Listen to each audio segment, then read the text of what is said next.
Hello everyone. Can we start? Can we have the room settle down a little bit?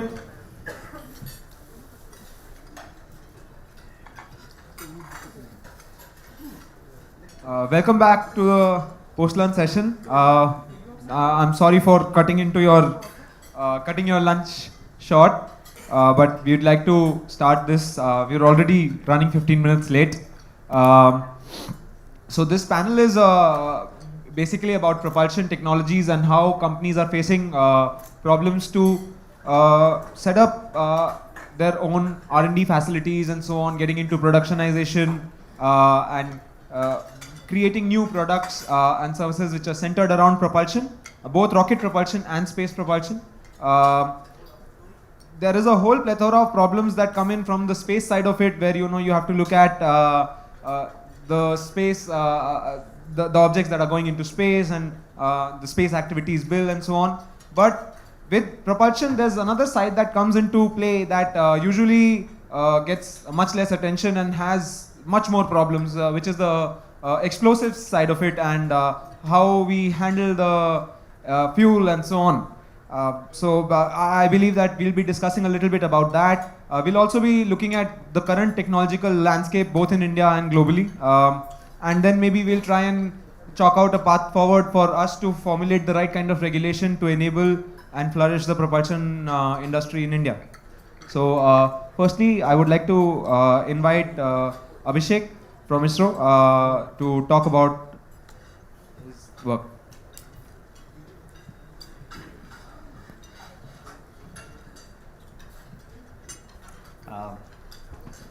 Hello, everybody. Good afternoon to you all. It's been a short lunch. I hope everybody is comfortable. I'll just talk a bit about myself. I've been working with the Liquid Propulsion Systems Center for the last 7 years. I deal with the cryogenic systems. I also working with semi-cryogenic systems right now. I'm basically dealing with the structural aspects of it. Right, coming down to propulsion systems in general. If you look at propulsion, it's the heart and soul of a rocket. Basically, if we need to go to outer space or even leave the Earth's orbit, we have to counter the gravity.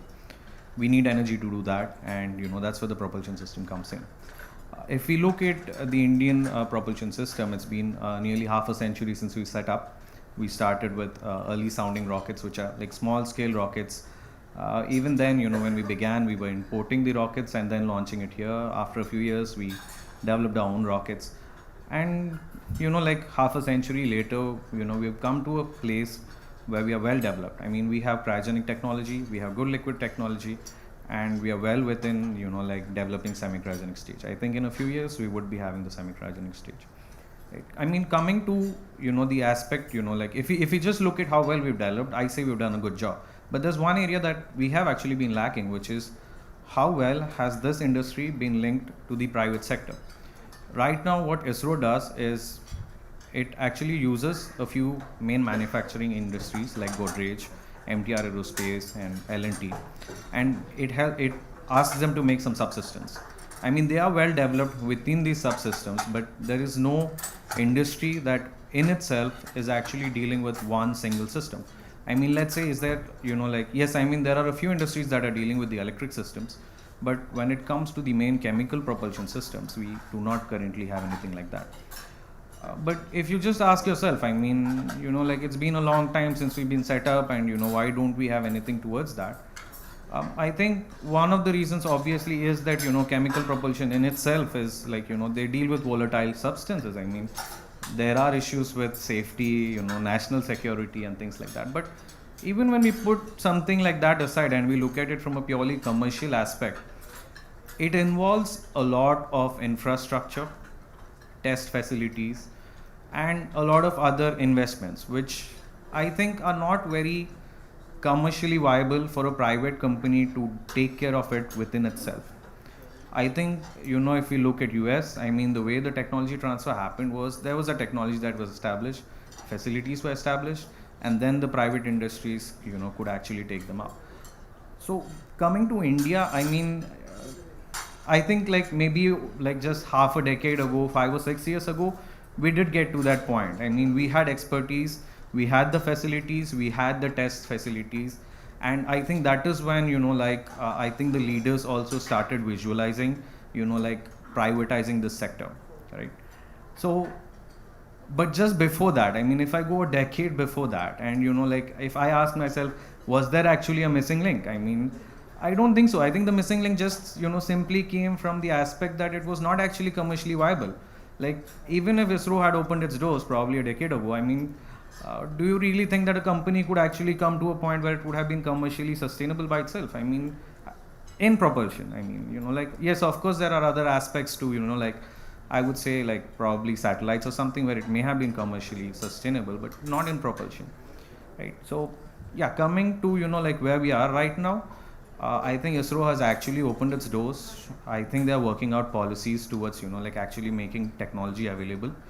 I mean, they are actually making the facilities also readily available. They're just going to come through a few regulations when it comes related to that, right? And so right now, I mean, where do private industries actually fit into a structure like this? I mean, if I ask myself, I see a few avenues. I mean, one, of course, a big private company can actually take up the whole launch vehicle by itself and start doing that. But I don't think that's going to come right now. I think it's going to take a few more years to get there. But right now, I think we have the technology, and I think private companies can take small stages, like probably look at the smaller stages like PS4 and something like that.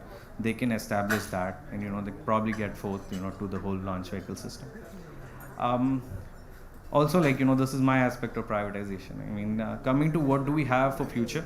I mean, if you look at how ISRO has started establishing its vision, we've actually increased the number of missions we've been having right now. I mean, we nearly doubled the number of missions. We have increased need for satellites, so thereby we have created a demand. This actually makes privatization more commercially viable. People can get involved in activities like that. Also, the neo technologies that we've been going into are like semi-cryogenic, green propulsion, improved high thrust electric propulsion. We are also planning for a Venus mission, Mars mission, also the Sun mission. I think private companies can obviously contribute to this. I mean, introduction of competition does bring in much faster development. I mean, looking forward, I think we have to establish an ecosystem where the private companies can collaborate with us, or develop themselves and come up with something better. That's all. Thank you.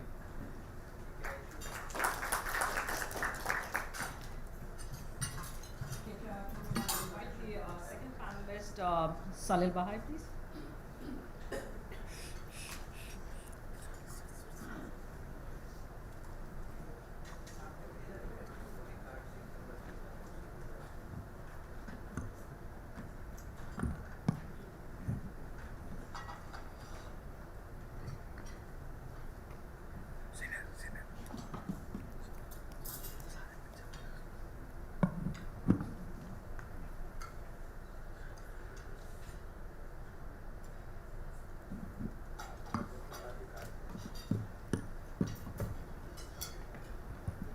Good afternoon, everyone.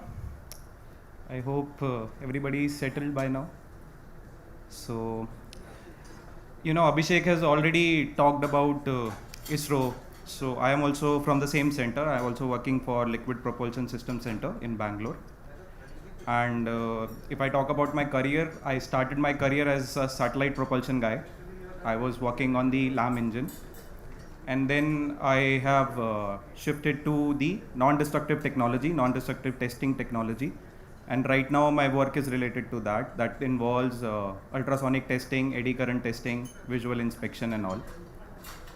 So if I start like how I started my career, in September 2014, a young engineer joins LPSC and he sees very happy faces all around. All colleagues are congratulating each other, and it was a day when India made history. Prime Minister Narendra Modi called this as MOM. Yes, ladies and gentlemen, I am talking about the Mangalyaan mission, which landed India onto the map of the world space map, right? Mangalyaan was something which has defined Indian space, that yes, we are there, we are in the elite group. And yes, we have the capability to do what is required, right? So this was the mission that which makes sure that yes, other nations are now coming to India and telling yes, this ISRO can be collaborated with us. We can have future collaborations with ISRO. And just to give you some perspective, back then our annual Kalpana Chawla space policy dialogue was in a room having just 25 people. It was a humble beginning for everybody, right? So ISRO, as we all know, was started by a visionary, Dr. Vikram Sarabhai, from carrying satellite parts on bullock carts to launching 104 satellites by a single launch vehicle. We have come a long way. And one can obviously debate that yes, the pace has been little slow. It was discussed in the panel before also. But ISRO's vision, I say, was that we shall be second to none when it comes to the real life problems of mankind. But now today the situation is completely different. We are looking at different aspects of the world space industry. The policy now has a paradigm shift to privatization. Most of it may be towards the manufacturing side. For now, we have been, focusing on the manufacturing side of the space technology, what we have in ISRO. And I personally believe that ISRO is a laboratory, not a factory. We are not somebody who has to, productionize stages or productionize launch vehicles or even satellites. We have to be somebody who does the R&D work, and once the technology is mastered, it has to be transferred to the industry. That I personally believe. Like, I am not saying it is the policy of ISRO, but that is what I personally believe. So, how do you think that technology becomes a reality? Like today let's say, take an example of electric propulsion or semi-cryo technology. How does it becomes a reality? First, the need should come, right? The need has to come that yes, this is required. And then you think that how to justify this need, right? There are policy makers and you need to justify your need to them. After you have done the justification, you go for the design, that is the R&D. You involve research and development, and then you make a prototype. Obviously you will fail. Failure is the stepping stone of success. You make another prototype, it will again fail. You make another prototype, yes, you may get some success. That is what R&D is all about. So after the success, the manufacturing starts, assembly, integration, testing. These all aspects come later, right? Once the product is finalized.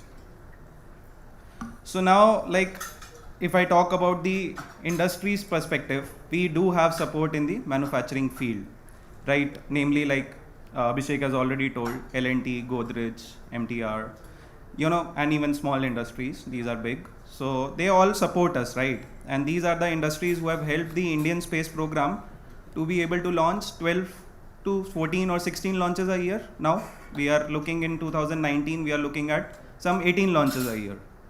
So, how to get these 18 launches done with the same manpower? Is it possible? Even our policy makers have identified that yes, with the same manpower, it is little difficult to get this target achieved. So we came up with a model called GOCO. It's called Government Owned, Company Operated.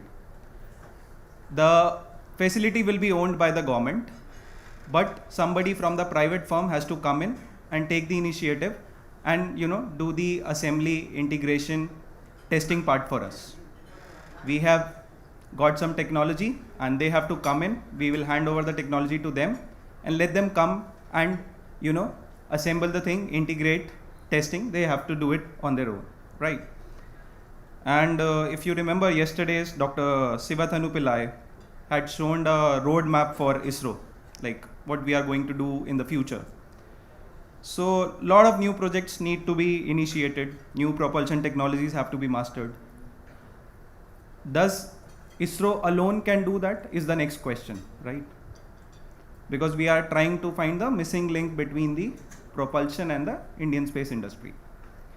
So obviously with some cooperation with some foreign agencies, like right now we are talking about Gaganyaan mission, Aditya mission, Nisar. These all are happening with some cooperation with the, outside space agencies. I would not like to take some names, but yeah, they are cooperating with us. We have some MOUs with them, and we are tying up with them so that we can, get the things done in a fast pace, right? It's not that I don't say that India can't do it alone. Obviously, we can. We have mastered the cryogenic technology without the help of anybody. We have done it. We have our own GSLV Mark III cryo technology now.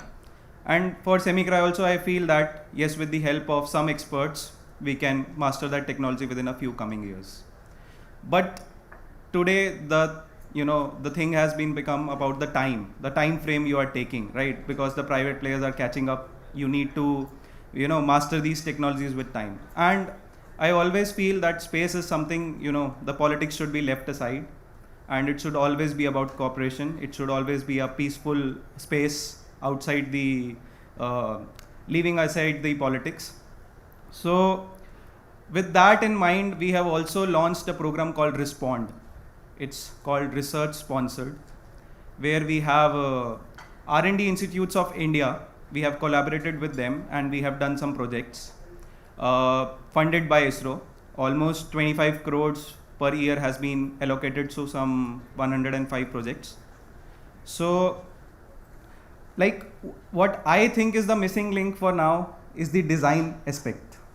The private industry has to come up saying that yes, we can design your semi-cryo engine.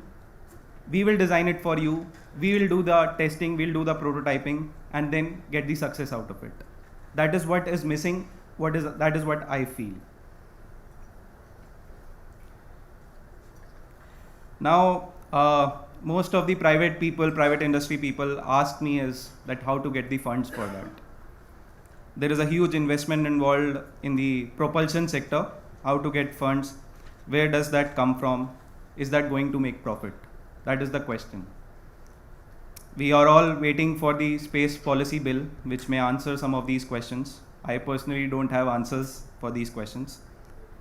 Now, DOS has decided that the launch of PSLV will be done by a private industry. By 2020 is the target. It may be achieved within a year, or it may take another year, but it will be achieved. PSLV is going to be transferred to a private, even SSLV is going to be transferred. So a private entity is being formed called New Space India Limited under DOS to commercially exploit the R&D work for the space agency. And I feel that the steps are in the right direction, and we may soon see some private players coming and joining hands in playing the role of taking the Indian space program to new heights. Thank you.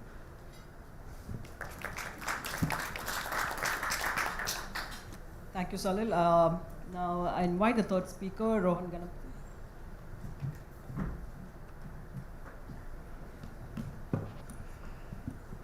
Good afternoon, ladies and gentlemen. I'm from this startup called Bellatrix Aerospace, now named after the Harry Potter character. We are into aerospace propulsion, as you know. So we develop electric and chemical propulsion systems in the country. And we have demonstrated capability to develop thrusters or engines, as you call, ranging for smaller satellites which weigh around say 5 to 20 kilograms all the way up to 5 tons. And we work on 3 to 4 different kinds of technologies itself in this one world called electric propulsion. So before going on to the topic itself, space industry propulsion and missing link. So I would also like to stress upon what we have achieved so far. So we are also a national award winner from the government of India to having indigenized a technology which was rather done in collaboration with advanced countries worldwide. So saying that, we also had a small part to play in the recent ASAT test. The upper stage kind of used our propellant developed by us, the green propellant. So it was a difficult journey though. So we started in 2012, and we are also the first company to have a developmental order from ISRO to develop electric propulsion technologies for their future satellite missions. So telling that, so let me come back to certain points which I would like to put across you all. propulsion industry alone is expected to grow 10 billion in the year 2023. So you see what's happening in the automobile industry, IC engines being, gone into electric. The same thing is being done in space. The better example is because efficiency. You can carry more payload for a given mass. Okay, as simple as that. This gives more mileage, so I can reduce my fuel cost. So if you look at a geostationary telecommunication satellite, if it weighs 3.5 tons, 2 tons is just fuel to do your orbit raising maneuver, and you have around 300-400 kilograms left for your payload. But you have electric propulsion. I need only 200 kgs, not 2 tons. So you save 1 kilogram. If you say you pay $40,000, so $40,000 into 1,800 kilograms is what you save. So that's why people are looking at into electric propulsion, and this industry is kind of growing. And propulsion, even though it's a small subsystem in a big system of a satellite, but why it's an industry in itself is because the technology is so complex that and the investment which is needed to develop it is also niche. So that's why a specialized industry can grow. So in India, where something specialized is everything you import. So I think people from ISRO, Swage Lock, the company which makes fittings, it's so specialized that we import. So anything mass manufacturing, you get it in India, but something specialized you have to import. So electric propulsion falls into this category.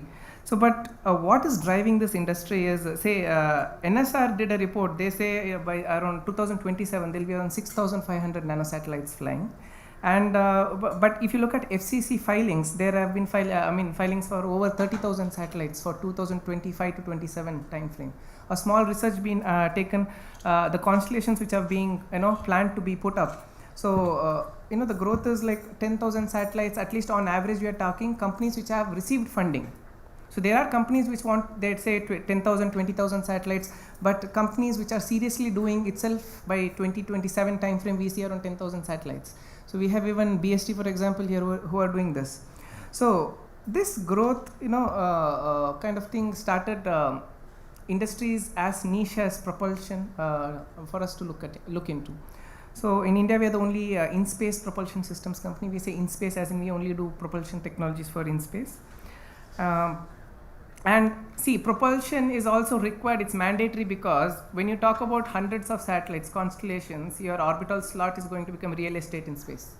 So once the end of life of a satellite, how will you clear the orbital space? You need to deorbit. So deorbiting becomes mandatory. If deorbiting has to become mandatory, satellite needs to have engine. So we call it, there's a bad joke, I need an efficient way to fart in space. So, so electric propulsion is a good option. And the legacy space sector, the launch industry, the propulsion industry were driven by assured launches. So that's why companies like Arianespace in Europe and ULA in the US survived, because there was assured orders to them. But that is now changing because of the VC investment into this field. So you see a lot of private people coming up with the new technologies driving the costs down. So this is a trend which is happening, and you see people like us following this stride. That we could also get into this something. So if you see, there's one thing interesting note to know that 2018 to 2019, you have seen around $1.9 billion getting invested into space startups alone. So it's something within a year, $1.9 billion is something huge, which you see. Other than what Google invested $1 billion into SpaceX, just into the startups. So I feel 2019 is purported as the year in which commercial space really takes off. So, this demand has led to an explosive growth in number of startups. So as you know, 2014 there were 1,834 space startups. 2018 end there are 6,537 startups who wants to work something and develop technologies to space. But I don't know how much of them would survive. But of course, the technology which they bring will survive. So space is a technology intensive area. Even though a company might fail, if that company is bought by another company, the technology would add value, and that would help drive the industry and overall the cost together. So there is one interesting thing, for propulsion also, when we talk about chemical, we use hydrazine. The devil's venom is the most sought after propellant. Okay, but Europe said by 2020 we are banning hydrazine. and that's the propellant used in all rockets as the storable liquid propellant. So Europe, through its REACH and ECAPS program, they went ahead and they developed a greener alternative to hydrazine known as green monopropellant. In India, of course, since this is also an explosive, there's no regulation or you cannot import the technology to brew the propellant. So we kind of developed the propellant in-house, and that's what actually flew in this recent ASAT test. So what we are looking at, this banning hydrazine and going for a greener alternative was a directive taken by the EU. Something like that has to happen worldwide, where it allows even something like for an advanced chemistry to come up and propulsion technology to develop. So what I see is propulsion is dual use. Please keep it in your mind. A rocket is any day a missile. So for even launch companies which are coming today, there should be a proper regulatory framework which rules out, or an open consortium which says, or there should be a governance mechanism to actually drive this kind of an industry. So people, I know, because being in the industry, we feel that let us first develop the technology. It itself takes 5 years. Within those 5 years, these lawmakers would have had their piece of time, and they would have done their job. But sad part is it is not working at the pace at which technology is being developed. So we feel we need some transparency, and I think we need a think tank to allow dual use technologies so that people can know where it is used. So this is something I see in the propulsion, and a country like UK, so which is not a traditional player in launch, they are inviting, so they are doing some changes to their laws which is allowing rocket startups from other countries to come and launch from their islands. So this is the boom which is happening, and all needs to be regulated. So there is a lot of discrepancy, so nothing is sure is what I would say. And even bigger companies like Lockheed Martin or Thales, for example, they have the might to develop electric propulsion or any other technology. They're not doing that. Instead, what they're doing is they're investing into startups which have already done that and acquire them. So it's easier. So they don't spend this 5 years, technology for them to develop costs more than this. So that is also driving this industry in particular. And there are a few good examples in the Europe, and a US company which bought 2 European companies which had done good work on electric nano satellite propulsion technologies.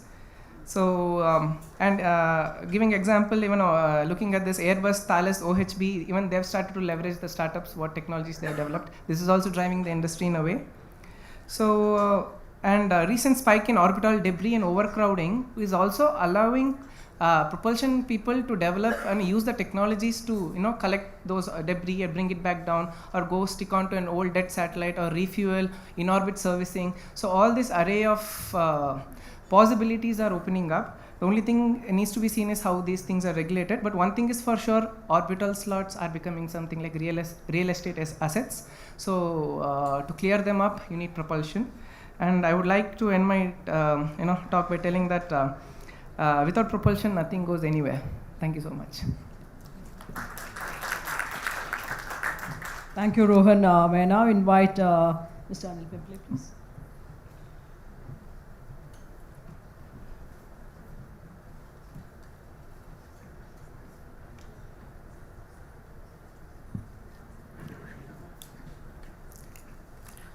Good afternoon, everybody.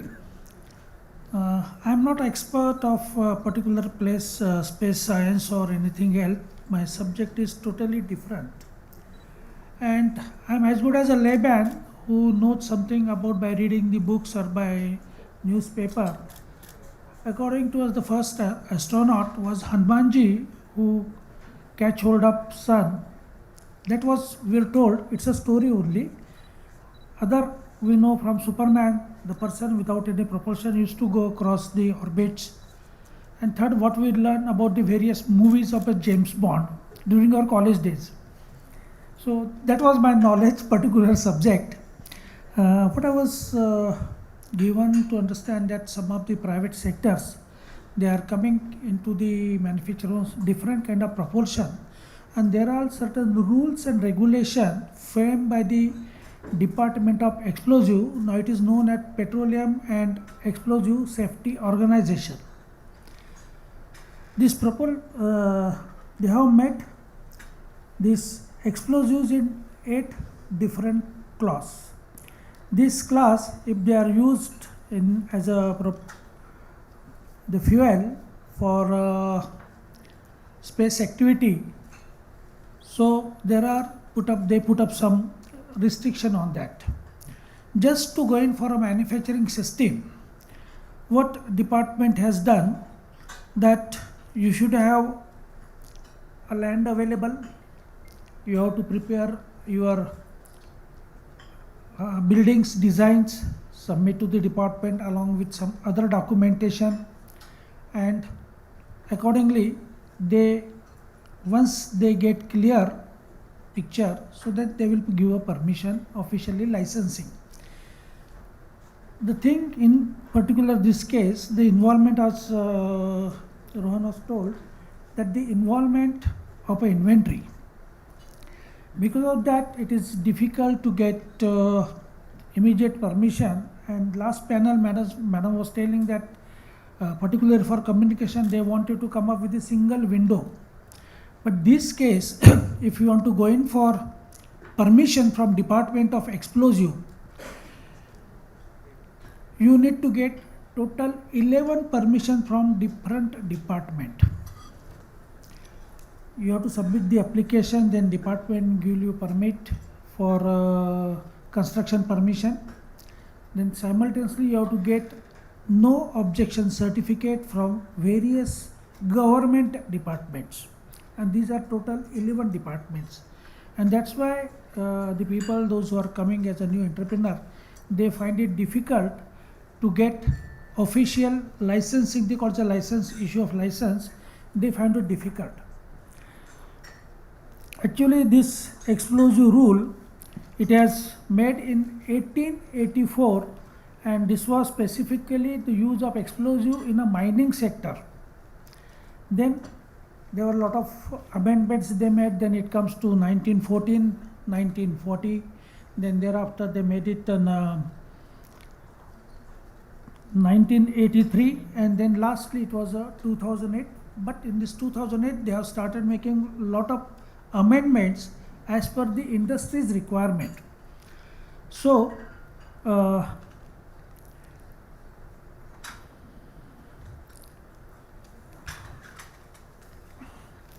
as I have explained about the class of explosives, total 8 number. The class 1 is named as a gunpowder base, and which is very old explosive of its own kind, basically used for propellant for various guns and other activities. It was used in an explosive activity, that is mining sector also. The second is a nitrate mixture. Third is a nitrate compound class, but that is now worldwide banned because it is made of a nitroglycerin. So because of its misuse at various places, all over world, all governments have banned this product. Then there is a chloride mixer class 4. There is a class 5 is fulminates. Then class 6 ammunition class, and class 7 is a fireworks class, and class 8 is a liquid oxygen explosives. These are the class. I am not sure that which class is applicable for satellite initiation, or say I can say fuel, and I can say initiation system. But for both the things, we have to get an official permission from Department of Explosive. Of course, it depends upon the quantity or capacity what the entrepreneurs want to go. If it is more than 25 kg, you have to seek a permission from Petroleum and Explosive Safety Organization.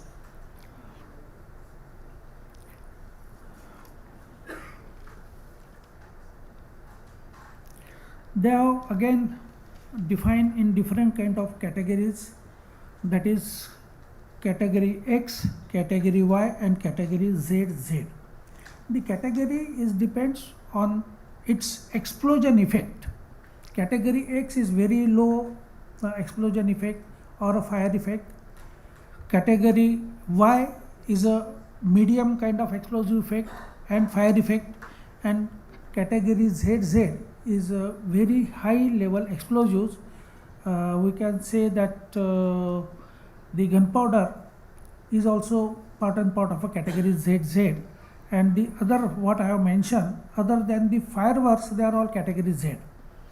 For fireworks, there are several industries in southern part of India, a space by name Shivakashi, and they do use lot of formulations, chemical formulation, but it is a very low cost.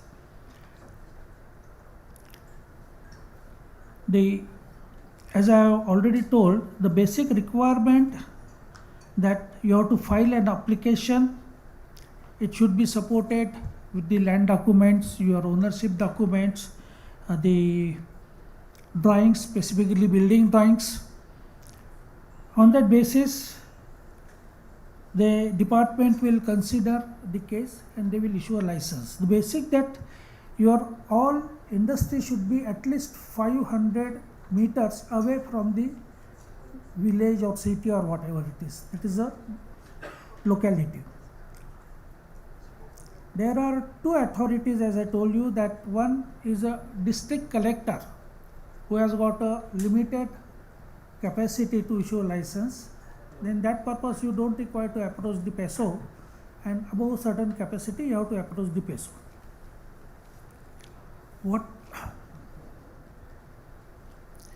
These rules, what they have made even till today, is basically on the basis of the industrial explosives or commercial explosive, which is normally used for mining sectors. Because the explosive first, when it entered into India, it was used only for mining sector, and then slowly they started making additions for like fireworks in fireworks explosives and something. Now recently they have come up with an RDX, the rules and regulation for RDX, which is nowadays privately manufactured with the 5 private organizations. Like that, the private entrepreneur, when they are facing the problem, if they approach the Department of Explosive with a proper way, with proper information, and the chemical hazard of the propellant what they use, the Department of Explosive will support them to amend, to add on an amendment to their rules and regulations. So with that, I will close my chapter. Thank you very much. Last but not the least, I invite Anirudh Rastogi to make his presentation.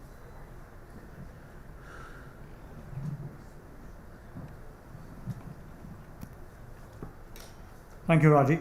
Good afternoon, everyone. So as you know, that there are no specific legislation for propulsion-related activity, and what we ultimately rely on is the Explosives Act and the explosive rules for any kind of propulsion-related activity as well. The interesting thing, as Mr. Pimpale pointed out, is that the Explosives Act was promulgated in the year 1884, exactly 125 years back, and it was clearly promulgated with an objective to govern the activities of that time and technologies of that time, right? So largely mining related activities, and that kind of that showcases itself in various rules of the Explosives Act. And I'll give you a couple of examples which will give you a certain sense of how challenging it is for anybody to deploy a certain new kind of technology in this area. Now, while the rules under the Act have been amended from time to time, and as late as the year 2008, the mindset somehow has crept in from the 1884 Act into the rules as well, right? So a couple of examples. You cannot, under the Act, as of today, have any electrical equipment in your factory where you are manufacturing or storing explosives.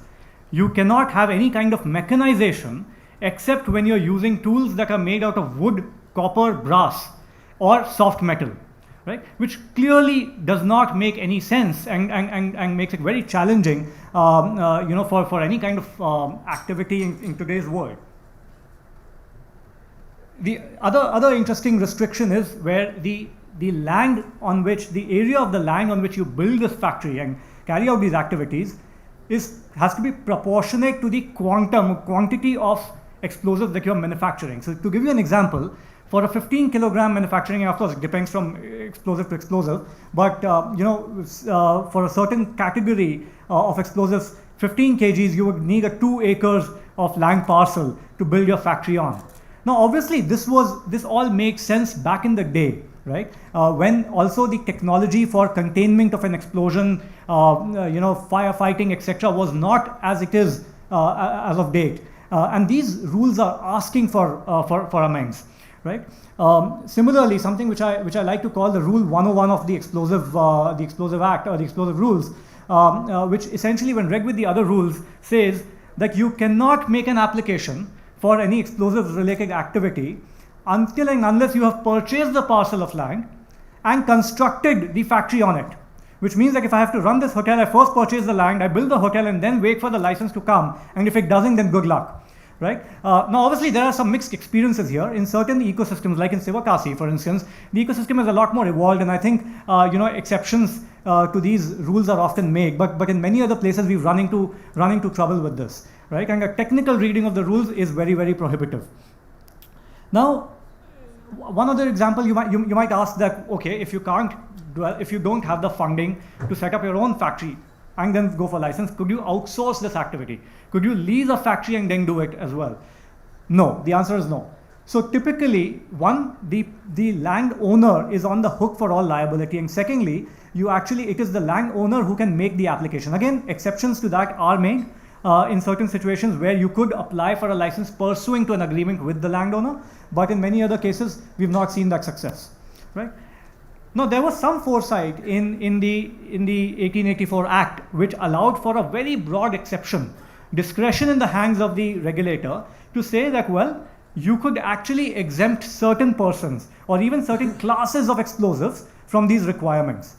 In practice, we don't see that discretion being exercised at all, right? Largely, understandably, it is a high-risk business, and bureaucrats typically like to take a conservative stance in the absence of any guidelines as to when that discretion could be exercised, right? And I think the problem could be solved if we had certain guidelines. If we could allow for certain, if in the rules or the act, better so, if we could provide for some kind of,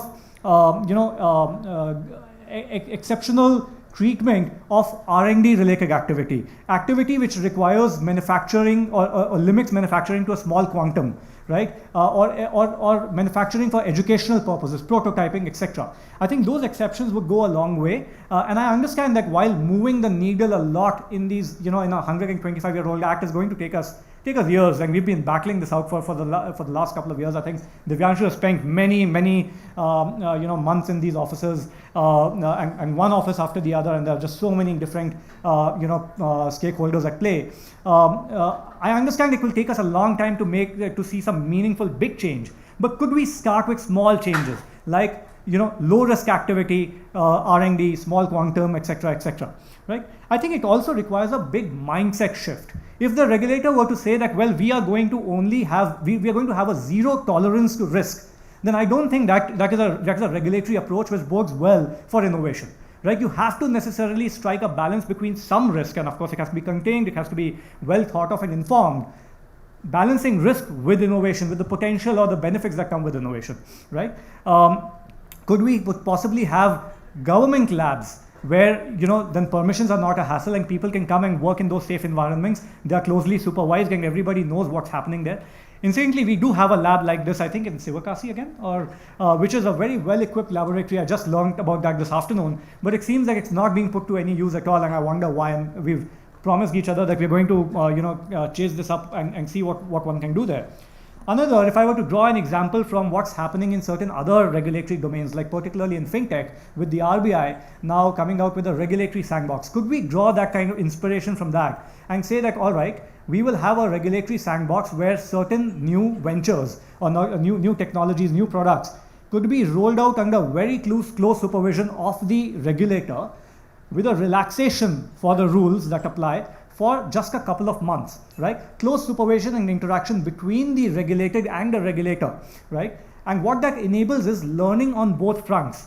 Because unless as an industry body, industry stakeholder, I can deploy my technology, I can't learn about risks and I can't evolve my technology to satisfy those risks. Likewise, the regulator cannot learn about better regulatory approaches and identify what exactly is the risk really. Is it really as risky as it seems, or less or more? Right? That can only happen if we allow some of this activity in low-risk environments. And I think a regulatory sandbox could possibly achieve that. Right? So I think a larger mindset change with a couple of exceptions for R&D, educational purposes, etc., could go a long way. Last year, we did see some one singular change in the rules, which gives me some hope, which is called the LE9. So the 8 licenses that Mr. Pimpale spoke about for different kinds of categories of explosives, now there's a 9th called the LE9, which says if you don't fall into any of these 8 categories, it is the 9th that we would recognize you under. The problem only with that is that while the LE9 is a welcome change, you are still exposed to all the other restrictions under the Act and the rules that I spoke about. So, well, good movement, but I think we still have to make a lot more progress before we can start deploying new technologies in the space. That's about it. We'll be very happy to welcome questions with the panel. Yeah, thank you.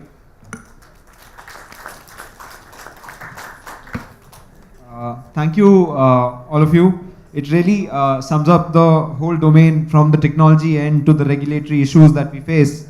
A few questions that I have. First one from both Salil and Abhishek is that from a propulsion standpoint, even when we talk about privatization, whether it is the privatization of the SSLV or the privatization of the PSLV, what really starts happening is that we have private entities creating the structure. Even if they say, for example, it's an SAT stage, they will create the propellant casing like L&T manufacturers. They already have 2 units.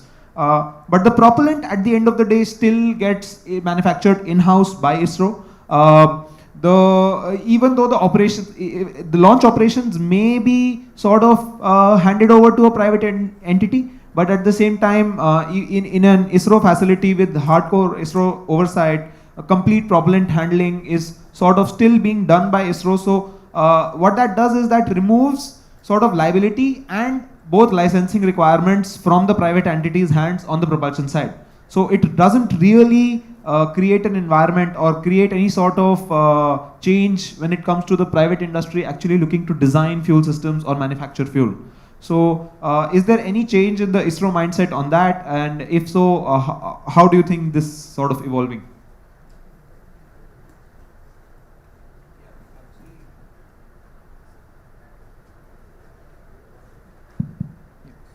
Actually, I am very not sure about the solid propellant, but since I am related to the liquid side of the propulsion, I'll tell you about the liquid propellant.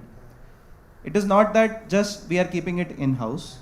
There is Andhra Sugars is there in Andhra Pradesh, which actually manufactures the hydrazine and the monomethyl hydrazine and N2O4 for us. We transport it from them. We have actually given the license to them and they are manufacturing it for us. So the manufacturing has already been outsourced. And if you talk about the cryogenics, we have a plant in Mahendragiri, which is under IPRC, ISRO Propulsion Complex. It is privately owned. The facility was provided by ISRO, but the workers there are actually a private company who works and liquefy the hydrogen and the oxygen for us. And for oxygen also there is a company called Inox. I think you all have heard about it, right? So they also make liquid nitrogen and liquid oxygen for us. So somehow we are managing with Inox and in-house plant which we have in IPRC, and for liquid hydrogen also we are doing through our plant only. The thing which I would like to add is, yes, obviously it can be licensed out to many other players and a lot of players can be counted, but then again your licensing and all comes into the picture, right? So yeah, just adding to the same, I mean, he's addressed the propellant issue of it, but the way ISRO functions, I mean, especially towards privatization, it tries to empower a particular industry.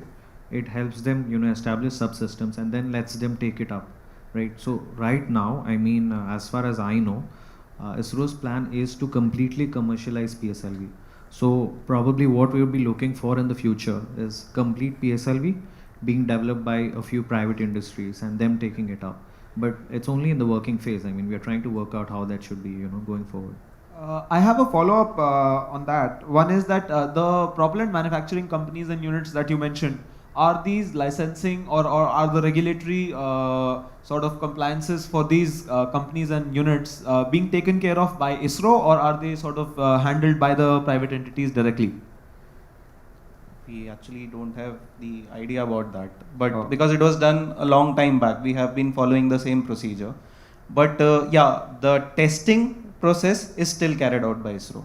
That we certified that the propellant meets our quality requirements. That is still done by ISRO, but the license and all have been done in 90s, because PSLV, it has been same way. It has been the same guy who has been making the propellant for us, and the cryogenic propellants, as I already told you, it's an in-house facility.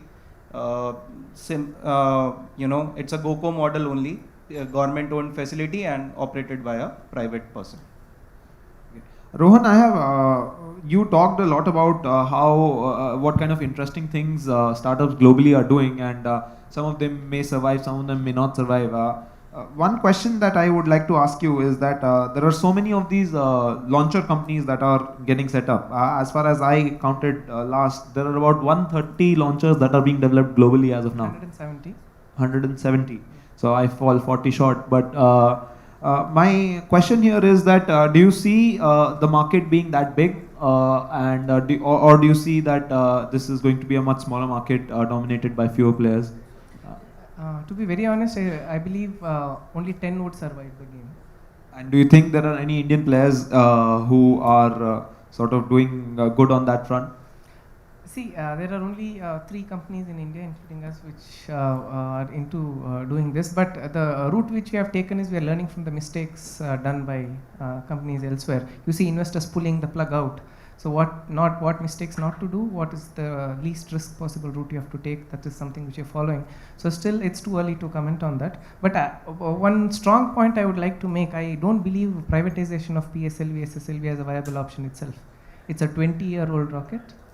And industry, if you have to privatize, industry has to invest into developing this rocket. And if some private company comes with a much better rocket, what will they do with that?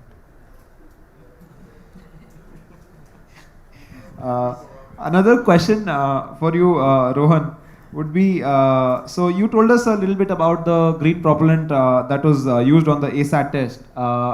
Can you tell me whether, how did you manufacture that, and was it necessary for you to go through all of those regulatory compliances and all of those hoops and the 9 yards to be able to supply that to the relevant agencies? The first thing, the quantity which they asked was very less. It was just around 6 liters. So again, since there's even big thing in India going on, even in ISRO and as well as DRDO, to take a shift from hydrogen to green propellants. So this was an opportunity for them to test. Since the quantity is low, it didn't pose a big threat. And this is not an explosive in itself. That's why I call it green. Unless until there are sufficient circumstances for it to ignite, only will it ignite. So I would like to push a little more. Were you able to, like, how did you go about manufacturing even those 6 liters? Because that is the thing that we would really like to. We are incubated at an academic institution where there are certain things you're allowed to do up to certain quantities inside. That helped. So if we were incubated or put shop outside of the academic institution, it would not be possible. That actually brings me to you, Anirudh. He is talking about incubated at an educational institution, and you talked about there being a need for some sort of an exception or some sort of a regime for R&D and educational institutions specifically, so that we can facilitate product development. Going by his word, we would see something like that already exists. What are the problems that are still faced in this, and how can we sort of improve that further? Sure. So as I said, there's even if so there is actually an exception under the Act which provides for such activity in small limited small quantity at educational institutions that are recognized.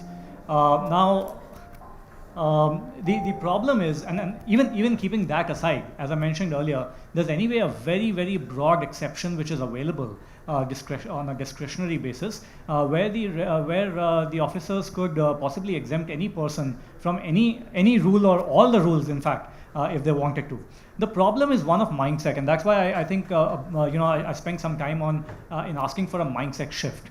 That ultimately we need to recognize that what was created in the year 1884 for mining today cannot, you cannot govern with the same kind of or regulate with the same kind of a mindset new technologies that are being deployed in the market. So I think starting with the fact that there is and also the problem is on the ground when we go for permission. I think if I'm not wrong, the ISC has some is working pursuant to local approvals. Not from the but I mean from the local district magistrate, which is renewed every couple of years, I guess, and an institution like the IISc can possibly afford to, has been able to get those kind of permissions. But if you, Divyanshu, as a private player were to try doing this with any other educational institution, I doubt you will have the same kind of success. So I think a mindset shift needs to come in, where we need to recognize that the private industry is getting into these activities, and these are new activities, and that it is possible to carry out these activities with kind of keeping a check on risk, but yet enabling and doing new stuff. So I think if we approach it with that mindset, we'll probably see more success. Great. Thank you. With this, we are nearing the final time, but I think we will take a couple of questions before we close the session. If there are any burning questions, let's get to that right away. Sita. Congratulate you guys. Rohan, congratulations. I think Bellatrix is here and looking forward to more cool stuff from you guys. So question to you is the green propulsion technology that you guys have developed at your lab, is it similar to the one that ECAP Sweden has developed? And yeah, so is it similar? Is it very different? It's different. What ECAPS has done is something called as ADN ammonium dinitramide. So we work with we have taken the US route. It's HAN based, hydroxyl ammonium nitrate. Anybody else needs to come at this stage? Okay. So we are bringing this session to a close, and I want to thank all the panelists and my co-moderator Divyanshu to do this wonderful conversation.